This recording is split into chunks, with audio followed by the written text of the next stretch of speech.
जो लोग पढ़े लिखे हैं ना, वो प्लीज़ ठीक है, तालियां बजाना वो गलत बात नहीं है, क्योंकि उनका वही काम है। क्योंकि सर आप आज माइक पकड़ सकते हैं, हम ट्रांसजेंडर अगर माइक पकड़ के लेके जाएंगे तो हमारे से कोई इंटरव्यू भी नहीं कहेगा कि आप लीजिए। उनके पास ये समाज ने कोई काम ही नहीं छोड़ा है सर। कलम किसी के बाप की बपौती हुआ करती थी, अब किसी के बाप की बपौती नहीं होने देंगे। जो पढ़ने आएगा उसको पढ़ाएंगे। आज हमारे साथ हैं इतिहास रचने वाली मधु कश्यप जी। जी हाँ, ये दरोगा में सफलता हासिल की हैं, ट्रांसजेंडर हैं। आप देख रहे हैं काफ़ी इन दिनों सुर्खियों में हैं और इनके पीछे रहमान सर का बहुत बड़ा हाथ है। तो अभी हम बात करते हैं मधु कश्यप जी से। मेरा नाम मधु कश्यप है और मैं पंजवारा गांव और जिला बांका की रहने वाली हूँ। आई एम ट्रांसजेंडर पर्सन और मैं अभी मेरा सिलेक्शन बिहार एसआई में हुआ है सर। मधु जी, जब ये बताइए कि फैमिली में जब पता चला कि आप ट्रांसजेंडर हैं तो कैसा फील, मतलब आपके साथ कैसा बर्ताव हुआ? हमारे घर में पता सबको था हमारे बारे में, पर सब लोग मतलब हम अच्छे से शुरू में रहे, पढ़ने में शुरू से हम अच्छे रहे, तो सब लोगों को कहीं ना कहीं उम्मीद थी। तो उन्होंने कहा कि मतलब पता चल गया उनको ऐसे हैं, लेकिन उन्होंने हमारे को कहा कि अगर तुम्हारे साथ अगर हम बोलते हैं कि ये ऐसे हैं वो ऐसे हैं, तो फिर ये समाज क्या कहेंगे सर, समाज कि ट्रांसजेंडर है, इसके घर में आना जाना नहीं करेंगे, ये नहीं करेंगे। तो जानते तो सब थे, लेकिन हमारे को सिक्योर करके रखे और हमारे को बोले कि तुम पढ़ाई लिखाई करके कुछ अच्छा बन जाओ जीवन में, फिर जानेंगे तो जानेंगे लोग। अच्छा, एक चीज़ ये बताइए कि कभी पापा ने कहा था कि घर से या तो मुझे मार दो या ऐसा कुछ? नहीं, ऐसा मतलब देखिए मेरे को कोई मतलब इसको निगेटिव वे में ले लिए। मैं अपने गार्जियन, आप भी अगर आपके घर में कोई ट्रांसजेंडर बच्चे पैदा हो जाएंगे ना, तो आप डरोगे। आप उनको घर से निकालने से पहले ये उनके फ्यूचर के लिए डरोगे कि ऐसे बच्चे को घर मतलब ऐसे बच्चे का क्या होगा, क्योंकि ये समाज ऐसा है, ना लड़का को छोड़ता है ना लड़की को छोड़ता है, तो ट्रांसजेंडर को कहाँ ही छोड़ेगा सर। तो इसीलिए हमारे पापा लोग को वो इतना फ़िक्र होती थी कि अगर कोई मतलब अकेले जाएगा तो कुछ हो जाएगा इसके साथ, तो वो बहुत परेशान होकर ये बात बोले थे और गुस्से में नहीं बोले थे। जनरली लोग देखते हैं कि जैसे किन्नर होने के बाद एक समाज होता है, वहाँ चले जाते हैं, बधाइयाँ गाते हैं, लेकिन आप उनसे हट करके अपना रास्ता चुना और सफलता हासिल की, इसके लिए क्या कहेंगे? आपको जब कुछ नया करना होता है समाज में सर, तो आपको हट के ही करना पड़ता है। आपको अगर आप मतलब सब लोग जो करते हैं वही अगर मैं कर रही होती तो आप मेरा इंटरव्यू लेने नहीं आते ना सर। तो क्या बोलते हैं, शुरू से ये था हमारे को कि मेरा परिवार का साथ मिला। परिवार के साथ मिलने के साथ साथ होता है ना कि आप घर से खाना खा के निकलोगे तो आपको सब लोग पूछेगा खा लो खा लो खा लो। तो मान लीजिए अगर हमको परिवार का साथ मिला, तो मैं पटना आई सबसे पहले। पटना आके मैं रेशमा मैम से मिली, उनके गरिमागिरी में रहने लगे और उनके मतलब थ्रू हमें मतलब सर भी गुरु रहमान सर मिले। तो हमारे को अगर फैमिली का साथ मिला हमारे मम्मी पापा का, तो उनके कृपा से मुझे रेशमा मैम मिली, रेशमा मैम की कृपा से मुझे सर मिले।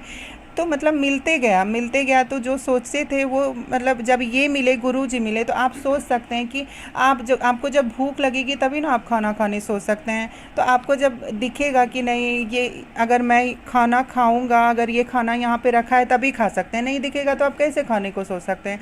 तो सर जब हमको मिले और सर का इतना अच्छा बिहेव रहा, मैं क्या ही बताऊँ, इनके लिए शब्द नहीं है मेरे पास कि एक ट्रांसजेंडर के लिए, किन्नर के लिए, मतलब जिसके पास दो मतलब रोड चलते कितने वीआईपी लोग सर, आज 10 साल से घर से बाहर हूँ, तो इतने सारे इंसिडेंट मेरे लाइफ में हो चुके हैं कि मतलब कभी आज तक ये याद नहीं है कि कोई किसी से मदद मांगी हूँ तो वो निस्वार्थ भाव से एक माँ को छोड़ के, रेशमा मैडम को छोड़ के निस्वार्थ भाव से ये मदद करने को तैयार हो गए। पहले उसने कंडीशन रख दिया, तुम ये करोगी तुम वो करोगी तो हम मदद करेंगे। तो सर ये सर जो है ना सर, ये अनकंडीशनल मतलब मदद की, इनका कोई कंडीशन नहीं था कि तुम ये करना वो करना। कभी ऐसा लगा हो जीवन में कि आप हताश हो गए हो या कुछ ऐसे बहुत मुश्किलें जो सबसे कठिन घड़ी रहा हो आपके साथ? बहुत रहा है सर। कभी कभी जब मैं हॉस्टल छोड़ी थी रेशमा मैम का वहाँ से, क्योंकि वहाँ से आना जाना काफ़ी दिक्कत हो रहा था सर, हमें इतना दिक्कत होता था कि 5 बजे सुबह टाटा दानापुर जो ट्रेन होती थी उससे मैं आती थी यहाँ पे।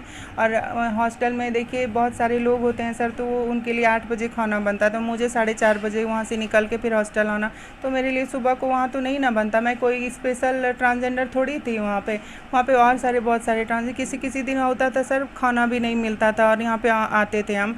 हालांकि हम सर यहाँ पे किसी को बोलते तो हम जानते मेरे गुरुजी इतने अच्छे हैं कि हमारे को देते, लेकिन हमारे को खुद ख़राब लगता था सर। तो कभी कभी और जब छोड़े उस टाइम वहाँ से, क्योंकि मैम हमारे को ना बहुत लेट हो जाता है, कॉम करते हैं मैम, वहाँ रूम लेके पढ़ती हूँ मैं, क्योंकि एग्ज़ाम का बहुत 4 महीने बचे थे, बहुत नज़दीक हो गया था। तो सर यहाँ पे जब रूम लेने आए सर, उसमें भी बहुत दिक्कत हुआ, और मतलब इतना कहिए कि सर उस समय पैसे नहीं थे, तो खाने पीने रहने का सब दिक्कत हो गया सर। उस टाइम लग रहा था नहीं अब नहीं कर पाऊँगी, अब लग रहा था कि नहीं अब या तो बैगिंग करने चली जाऊँ, या तो क्या बोलते हैं फिर से मैं वापस हॉस्टल में चली जाऊँ वहाँ से, क्योंकि तो कभी कभी इतना हताश मन हुआ सर कि लगा ना कि मैं मतलब लगा बहुत बुरा लगा सर, उस टाइम लगा कि कोई कहीं नहीं है।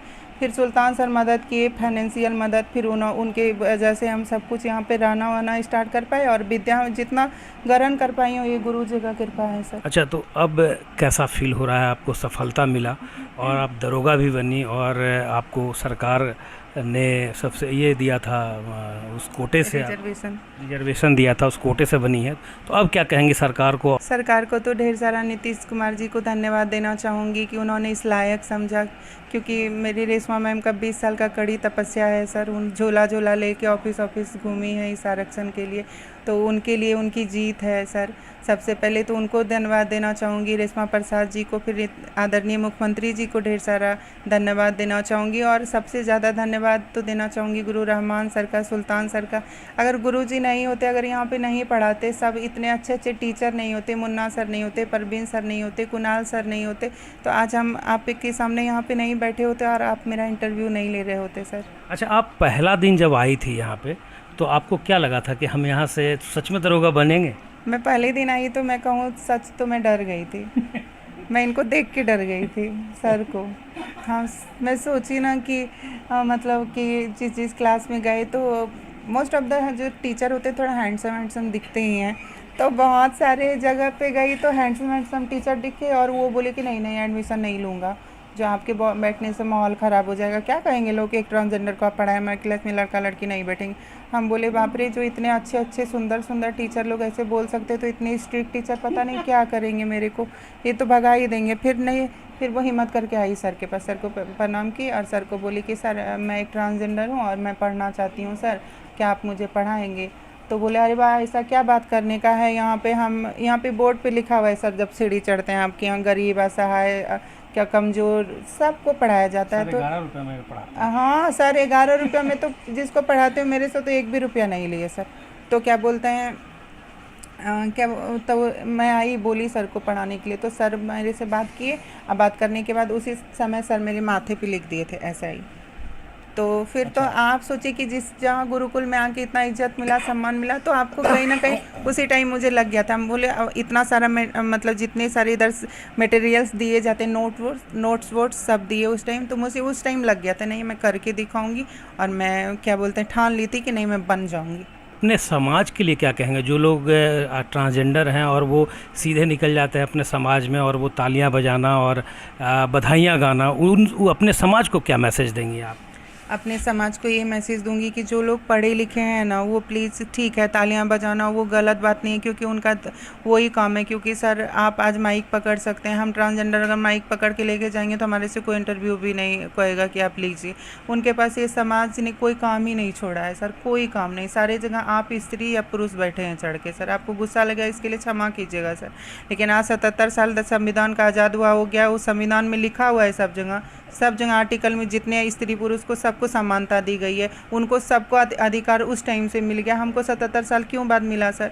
तो मैं उस ट्रांसजेंडर भाई बहनों को बोलती हूँ कि अगर आदरणीय मुख्यमंत्री जी ने अभी हमारे को ये दिया है, मेरे ट्रांसजेंडर बहन ट्रांसजेंडर भाई आइए, और जितना मैं यहाँ पे होता है मैं लाती भी हूँ सर के पास उनको, तो यही बोलूँगी आप आगे आके पढ़िए और डरिए बिल्कुल भी नहीं। आगे का बताइए कि आगे का लाइफ है क्या आपका प्लान? आगे का मेरा यही प्लान है कि सर जो मेरे को काम मिलेगा सर, और जो मेरे को दायित्व मिलेगा उसको मैं निष्ठापूर्वक उसको मैं अपने ईमानदारी ऑनेस्टी से मैं उसको निभाऊंगी सर, और ख़ास करके अपने समाज को आगे लाने का काम करूंगी सर। अच्छा, आप चूँकि महिला ट्रांसजेंडर हैं तो आप शादी करेंगे कि नहीं? बिल्कुल करूंगी सर, अगर सब मतलब इतना कुछ मिला है भगवान जी की कृपा से, तो मैं शादी भी करना चाहूँगी सर। हमारे साथ गुरु रहमान हैं। सर आप जो है अब तक कितने लोगों को दरोगा बना चुके हैं? देखिए इस बार तो सैकड़ों रिजल्ट है, जिसकी काउंटिंग मैंने नहीं की है, और अब तक 94 से लेके अभी तक 8,039 सब इंस्पेक्टर हमारे बिहार, झारखंड, उत्तर प्रदेश, दिल्ली में है। मध्य प्रदेश में भी है, कुछ हरियाणा में भी है। सब विभाग मिला के 1 लाख से अधिक लोग घर में चिराग जला है। जहाँ दूसरे एजुकेशन सेंटर में इनको ट्रांसजेंडर और एक अलग दर्जे से देखा गया और आपने इन्हें देखा तो कैसा लगा आपको, क्या फीलिंग आई? देखिए, फीलिंग की बात नहीं है। मेरे पास तो स्पष्ट रूप से था कि मैं चूँकि गुरु हूँ और मुझे गुरु की उपाधि एपीजे अब्दुल कलाम ने दी थी, तो कुछ ना कुछ सोच के ही उन्होंने दिया होगा। तो निश्चित रूप से जब ये बच्ची आई मेरे पास तो मुझे लगा कि जब इस तरह की बात बोल रही है और इसके चेहरा को देखा तो मैंने कहा कि ना, चाहे कोई हो, जब गरीब, अनाथ, असहाय, दिव्यांग सहित के परिवार हमारे पास पढ़ती हैं तो फिर ट्रांसजेंडर के साथ भेदभाव क्यों? तो मैंने कहा कि ना, बिल्कुल पढ़ो। और उसके बाद आज का इसी के बजरंगबली की कृपा है कि आज ये एक मधु ही नहीं है, एक इसके पहले गुड़िया भी एक्साइज सिपाही में हुई और अभी आपको रोनित झा और बंटी कुमार जो ट्रांसमैन है वो भी सब इंस्पेक्टर बने। वीरा यादव आपको बनी जमशेदपुर में, उसकी नौकरी है।